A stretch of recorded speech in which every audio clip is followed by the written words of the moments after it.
Welcome back to Media Week. The rivalry between the country's two major publishers has escalated this week. This is News Corp and Fairfax, of course. For the details, let's return to Media Week's James Manning. And James, this was over News's stand on print and also the cost of advertising on realestate.com.au. Yeah, look, we said it's escalated, but it's always on between both of them, isn't it? Yeah, Greg Highwood sort of set the pace on Monday. For like he came out and criticised News for sort of claiming Fairfax really wasn't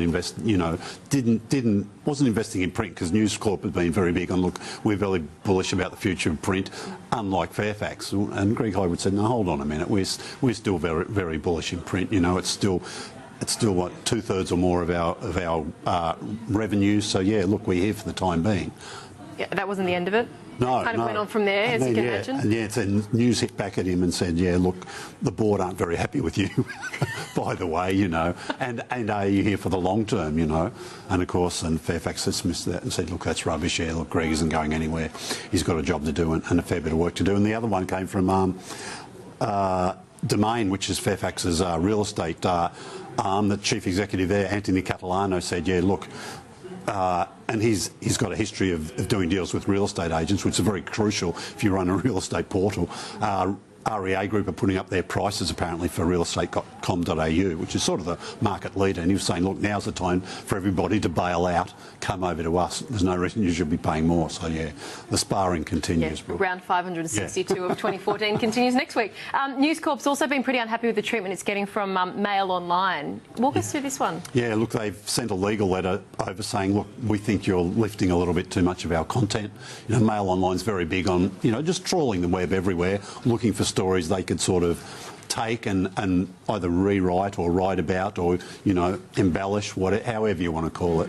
And News think they're taking too much of their stuff. They're taking some of our graphics as well. This isn't on. So they're waiting for a response yet. They haven't had an official response. There's been no legal action yet, but the tone of the letter is, look, if you don't stop this, we'll see you in court. All right, and a quick one on the Queen's birthday honours. A couple of media people involved in that. Yeah, look, Michael Gwenda, former editor to The Age, now works in academia down in Melbourne. Richard Wilkins, entertainment reporter with Nine. Dr Harry from Better Homes and Gardens. Interesting one was Tony and Maureen Wheeler, the founders of Lonely Planet.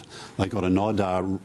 Plenty of them. Ray Warren, Angela Catterns trying to work a miracle at TUE mornings now. So yeah, plenty of people got a tribute. We've got the overlay of Richard Wilkins because the stuff from the 80s was just awesome. Oh, there we go, there it is. And that's why I included that one on today's show. Get that on, You've got to get that on. That's, yeah, so just one of the recipients. Yeah, but he's doing lots of great charity work these days. So yeah, they recognise that.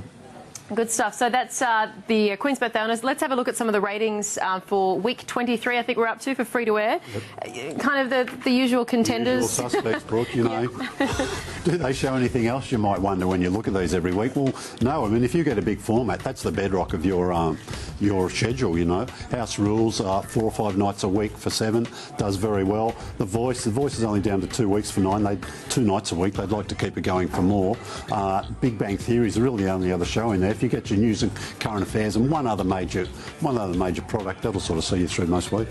And you get in, rounding up the other 5 of the top 10, 7 News Sunday, House Rules, The Big Bang Theory, 9 News on the second half of that page, which it's not going to show up for now. That's all right. We'll go to the subscription television ratings. Oh, there they are.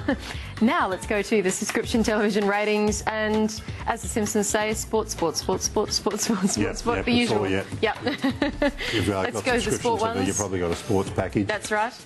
So we had some AFL games doing pretty well for subscription television. Yep. NRL, AFL, and in the non-sport programs, Game of Thrones up there, nearly coming to an end, Brooke, and River Cottage Australia still doing very well too. Oh, nearly coming to an end. That won't go down well with so many out there. Yeah, so Game of Thrones up there on the subscription television ratings. Let's also have a bit of a chat about some of the latest news out of television land. Seven, not actually renewing A Place to Call Home for another season. Hey, look, the numbers for live viewing have been down. It's still the #1 program on TV for catch-up viewing, consolidated. So just tells you a little bit about advertisers are still chasing that live audience. The catch-up audience is a bit of a bonus, but they really want those live eyeballs. So yeah, so it's a bye-bye for for a place to call home. Bevan Lee could have another show up his sleeve for 7 though, which we might hear about at their upfronts for next year. Now, Sky News Business is going to be vying for attention the next month because the World Cup starts. Do you think it's going to be a big boon for SBS in terms of ratings? Yeah, look, we don't like making ratings predictions, but I wouldn't be surprised if they break a record for a World Cup audience. Saturday morning should do very well for them. We won't get those figures through until Sunday. Last World Cup, Australia played 3 games. 2 of them did over 1 million. The third did about 700,000. The World Cup final was a bit surprised. Only did 800,000 last time, so I wouldn't be surprised if those figures are broken. But you've got to remember, some of these matches are going to be 2, 4 a.m. starts. Yeah. Although we all have iPads and smartphones, so we can stay in bed and do all that now, can't we? You know, that's the difference from 4 years ago. More and more of these things. It's all about the live experience, Brooke. But the 8 o'clock Saturday morning game, that's not a big ask, and it's not a lot on, so people can make the time there, I think. Good stuff. And just final one on the block. Sticking with Melbourne again. With Melbourne. Look, they're going to be back. Yeah, look, it works. If it works, don't. If it's not broken, fix it. Or if it's not fixed, broke it. But yeah, it works. Yeah, with the 10th time out for the block, they bought a block of units in South Yarra.